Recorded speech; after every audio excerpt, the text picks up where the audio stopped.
Hola, mi nombre es Luis Carlos Moreno Cardona y te doy la bienvenida al podcast Aula Musical. Pensamiento musical, inspiración y crecimiento. Me complace que estés escuchando este podcast. Te cuento que este es el episodio número 7, realizado desde Medellín, Colombia. Para comunicarte conmigo, lo puedes hacer buscando @aula musical en la red social que prefieras o en el sitio web www.aulamusical.com. El tema que abordaremos hoy es la ritualidad aplicada a aquellas actividades conscientes que se realizan en determinadas fechas o en determinados momentos de la vida. Más aún, deseo hablar de la actitud de la ritualidad incluida en las acciones que realizas en el día a día con una intención y un propósito adicional a cualquier tarea común. Hablaremos entonces de los motivos de los rituales, la música y su relación con lo ritual, cómo han perdido uso los rituales, beneficios de involucrar la ritualidad en la vida y cómo elegir conscientemente la actitud ritual hacia lo que se hace. Los rituales son aquellas actividades que realizas, pero que se diferencian de las demás acciones porque contienen una intencionalidad o significado adicional. Existen los rituales colectivos que se hacen por motivos religiosos o porque hacen parte de lo que identifica a alguien dentro de un grupo. Y existen los rituales individuales que realizas porque eliges un símbolo y un significado que invocas o porque sencillamente tienes el propósito de lograr algo contigo mismo.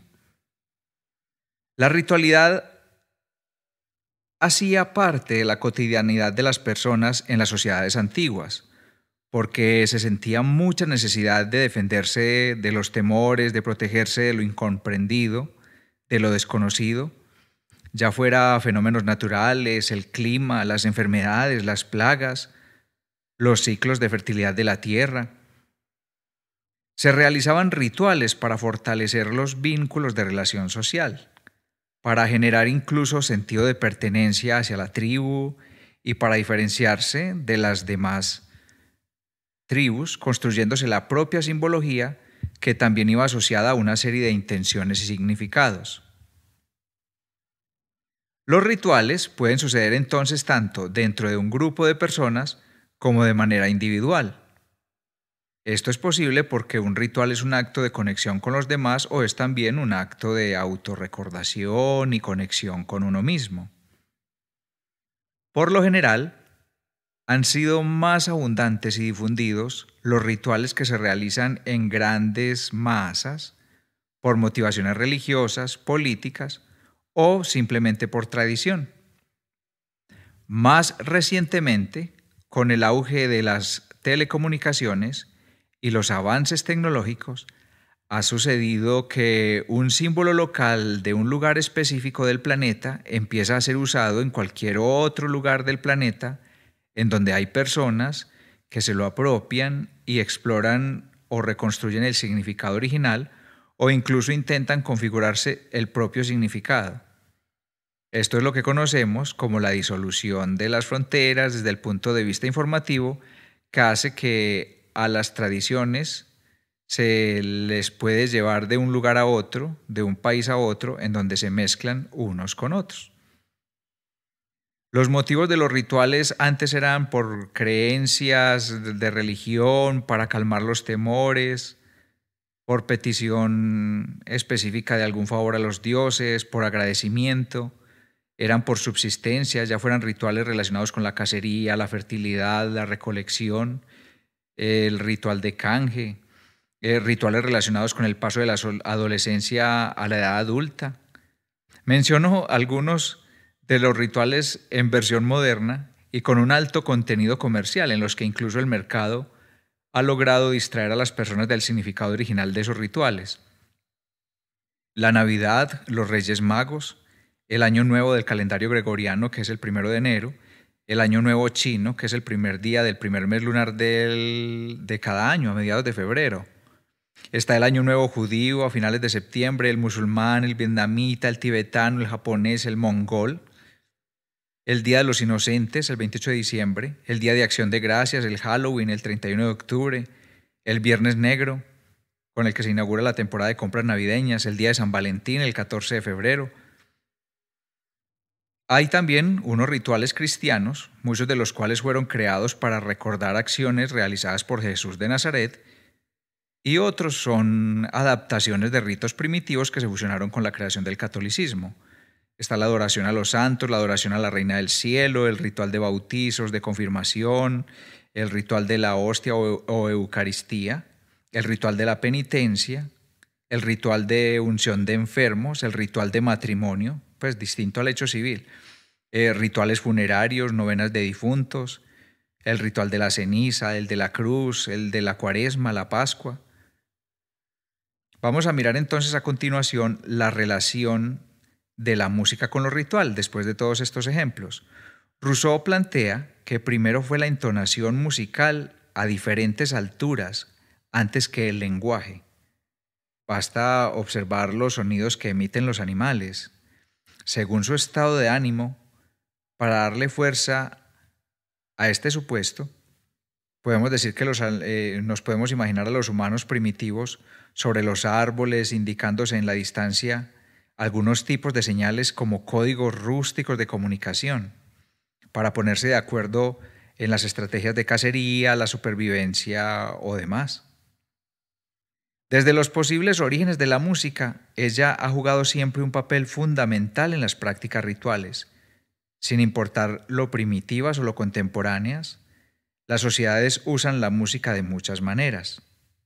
En la actualidad, hay formas de vida, conductas que han traspasado fronteras y que se han vuelto formas de vida constantes para muchas personas.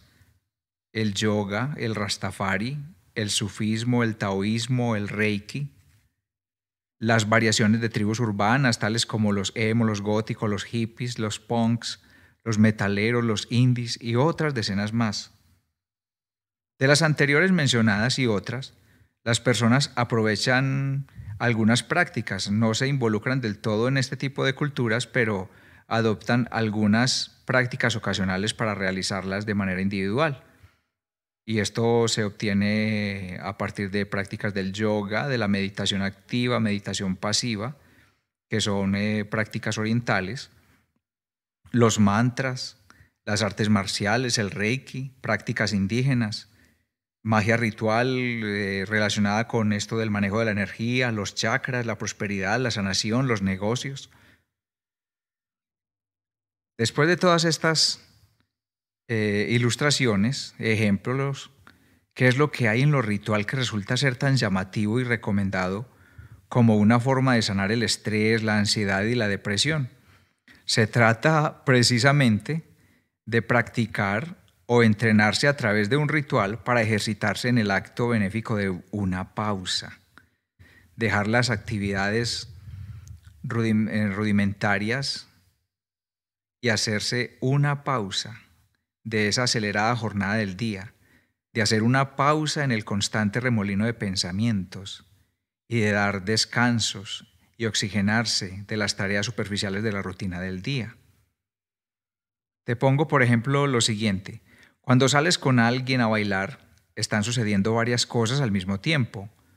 No es solo el movimiento corporal respondiendo a los estímulos musicales. En el cerebro está sucediendo también una variedad de estímulos adicionales relacionados con el acto de socializar, de sentirse en equilibrio con alguien, de empatizar con alguien, de lograr sincronía con alguien. Cuando un músico está realizando su interpretación en el escenario y la música está llena de sentimiento, de expresividad, es porque están sucediendo también muchas cosas en el interior del músico, y ese canal de comunicación emotivo logra llegar hasta el auditorio porque varias personas logran por ese mágico momento estar con la misma intencionalidad a través de una obra musical. Tanto la persona que es consciente al momento de escuchar música, como la persona que es consciente al enseñarla, al dirigirla o al interpretarla bien, saben que hay unas intenciones adicionales más allá de la acción mecánica de hacer música. Esas posibilidades conscientes que logran ir más allá de la tarea mecánica de la música son actitudes rituales. Eso lo saben los publicistas, los estrategas de ventas, los productores de cine y demás presentadores multimediales. Ellos saben que hay algo mucho más allá del hecho artístico y sacan ventaja de la música. ¿Qué es lo que hay en la música? La música es una opción de conectarse con los otros, pero también consigo mismos.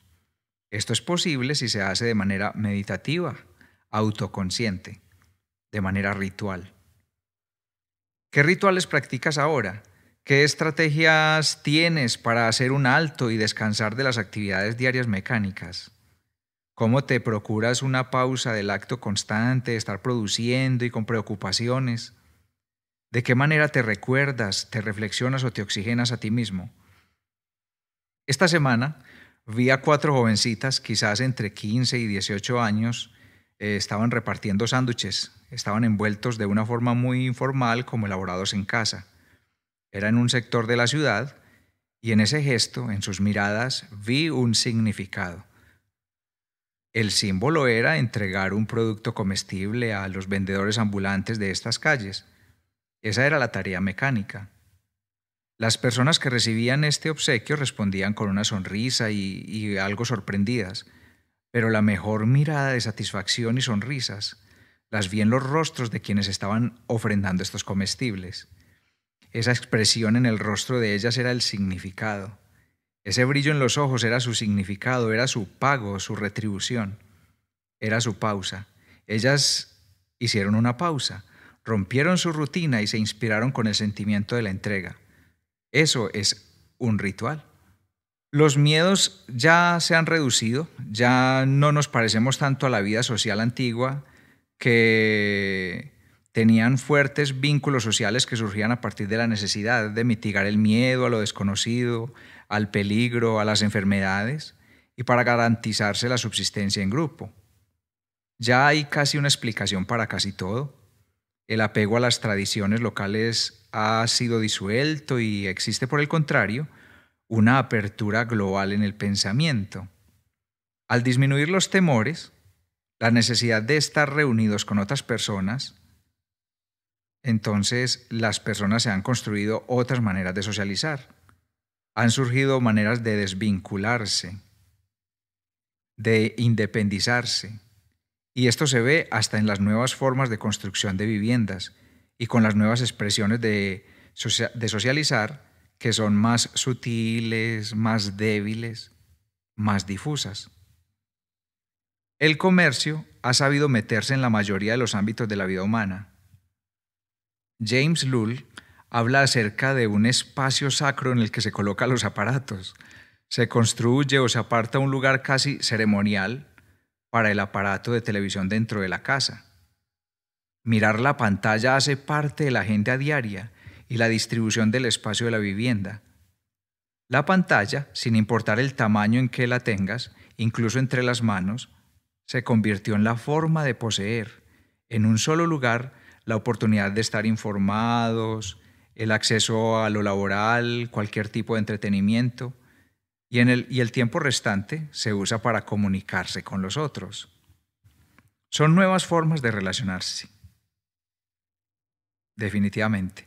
No pretendo sonar como George Orwell y su novela de 1949 titulada 1984, en la cual con casi 40 años de anticipación escribió sobre una sociedad futura, conflictiva, que tenía un gran hermano que vigilaría con telepantallas y que controlaría las actuaciones de la gente con la denominada policía del pensamiento.